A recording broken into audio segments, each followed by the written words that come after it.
we always think that the person who shoots the most is a killer instinct. But we ever think about it in another way? What if you shot so many times, that's the reason why you got to keep shooting? Because you shooting your team out of the game. Maybe it wasn't your night, but you was making sure you tried. That's why you got to shoot the game winner. Who else is going to shoot the game winner if you shot the most shots? Like, who else is going to shoot it? So at the end of the day, I look at it like, is that really killer instinct or bad basketball?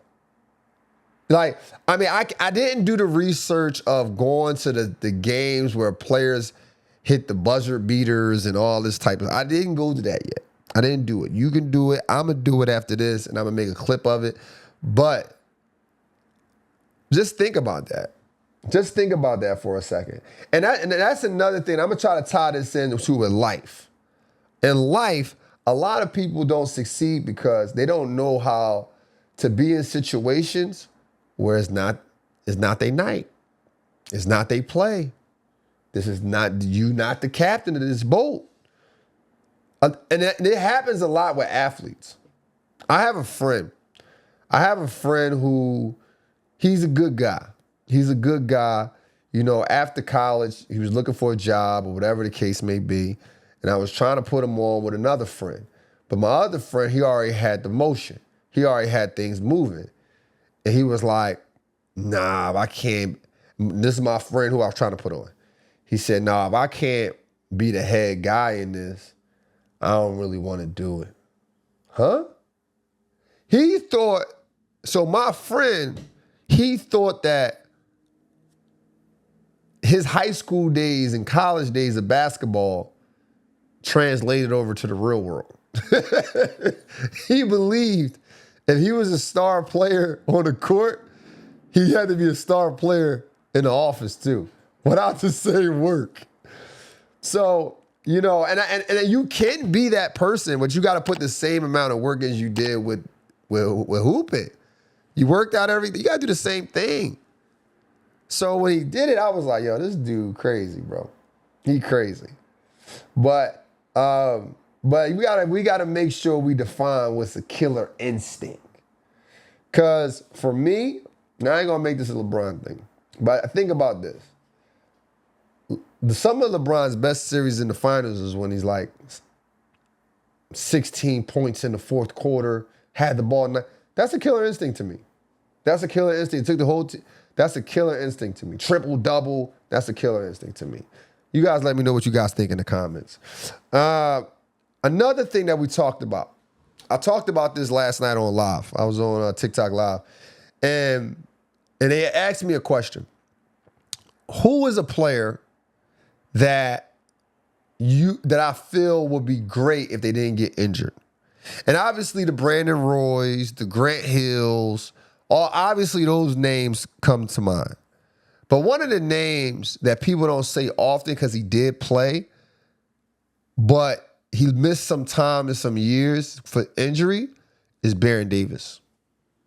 Baron Davis for the Charlotte Hornets was a dog.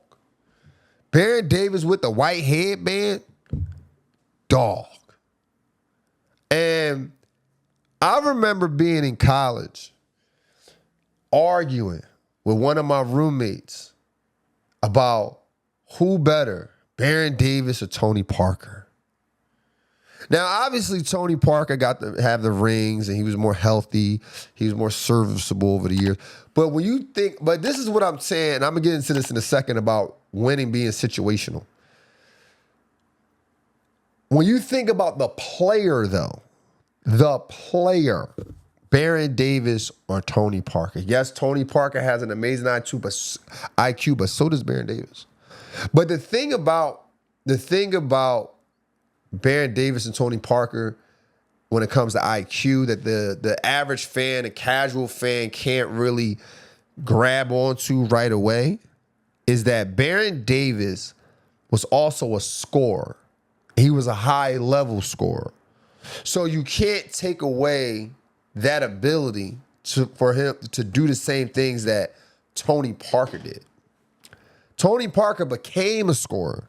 He developed a scoring mentality or a scoring attribute in the Spurs system. Baron Davis was a dog for everybody. He was a dog for everyone. But if you got any discrepancies, if you feel like I'm wrong, if you want to challenge it, and you want to get on your stat job, go ahead. Let me know in the comments. Let me know in the comments. Now, as I was talking about winning being situational, right? This is another reason. This is reason 107 why it's hard to debate. The first thing people say when it comes to debates is the wins. The wins. But I don't think people understand that everything is situational. Everything is about timing. So, for instance, right, I thought about Tracy McGrady. Tracy McGrady was one of the best shooting guards of all time, right? What hurt Tracy McGrady is not because he just wasn't better. He just didn't score. No. He had to catch some bad breaks. He was going to go to Orlando with Grant Hill, but Grant Hill wasn't always serviceable. Grant Hill, Mike Miller, wasn't always serviceable. Then you say, all right, now you injured. Tracy McGrady was getting injured. Then you say, okay, let's put him in with the Rockets. We got a 7'5" Yao Ming. They both can't stay healthy. It's just situational. Imagine they was both healthy. Where would they be? Then I think about Garnett and Duncan. Garnett and Duncan head-to-head matchup is almost identical. But because Garnett went to a franchise that's not historically known for their winning culture, and he was loyal to that franchise, he possibly missed out on some rings. He also had a great year 2004, but what happened was he had to deal with some injuries with his teammates. So it didn't work out for him. But yet, Tim Duncan, Kevin Garnett, you look at their averages, if you look at their abilities, they head to head. But y'all arguing the rings. That was situational. Tim Duncan went to the right place. They built around him. They did the right things. They kept a core group around him. Can't say the same thing for Garnett. Shaq and Kobe. Out of all the three guys who we debate, Bron, Jordan, Kobe, I say this. Kobe had the softest landing. Like, he came to an organization that's known for star-studded players. He had a decent group of guys when he came in. Nick Van Exel, Eddie Jones, and Shaquille O'Neal. Shaq went on to be one of the most dominant players we ever seen. That doesn't take away from Kobe's ability. That doesn't take away from Kobe's hard work. But we all remember when Kobe was trying to figure things out. We all remember when Kobe was shooting the air ball and the whole nine. He had to develop into a championship player as the leader. So when we argue about it, we don't argue, okay, we only going to count his 2 rings that he won as the leader. We count the whole 5.